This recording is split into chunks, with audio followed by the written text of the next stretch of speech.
বিপদে পড়ার আগে ইমোতে এই 3টি সেটিংস আপনাকে কিন্তু চেক করা উচিত। কি সেই 3টি সেটিংস চলুন দেখে দিই। তার আগে বলে রাখি, এই প্রয়োজনীয় ভিডিওটি হারিয়ে যাওয়ার আগে অবশ্যই আপনি শেয়ার করে রাখুন, এবং যারা এখন আমার ফেসবুকে এই পেজটাকে ফলো দিয়ে রাখেন তারা এখনই ফলো দিয়ে রাখুন, কারণ এমন সব প্রয়োজনীয় গুরুত্বপূর্ণ ভিডিও রোজ আপলোড হবে শুধুমাত্র আপনার জন্য। তো চলুন শুরু করা যাক। তো প্রথমে ইমোতে আসবেন, এরপর এই যে কর্নার যে আইকনটি আছে এখানে ক্লিক করবেন।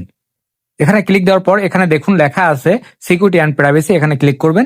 এরপর এখানে চ্যাট অ্যান্ড কল প্রাইভেসি এখানে ক্লিক করবেন। এরপর এখানে ক্লিক করবেন ব্লক স্ক্রিনশট অ্যান্ড কল। এখানে ক্লিক দেওয়ার সাথে সাথে এখন থেকে কিন্তু কেউ আপনার ভিডিও কলের স্ক্রিনশট নিতে পারবে না। এরপর দ্বিতীয় কাজ করার জন্য বেরিয়ে আসবেন।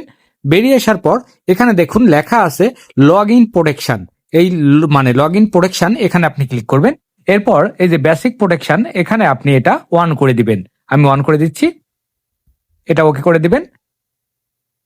এখন আপনাকে বা আপনার নাম্বার দিয়ে কেউ ইমোতে লগ ইন করতে পারবে না। এরপর আপনি বেরিয়ে আসবেন তৃতীয় কাজ করার জন্য। এরপর এখানে দেখুন লেখা আছে ম্যানেজ ডিভাইস, এরপর এখানে ক্লিক করবেন।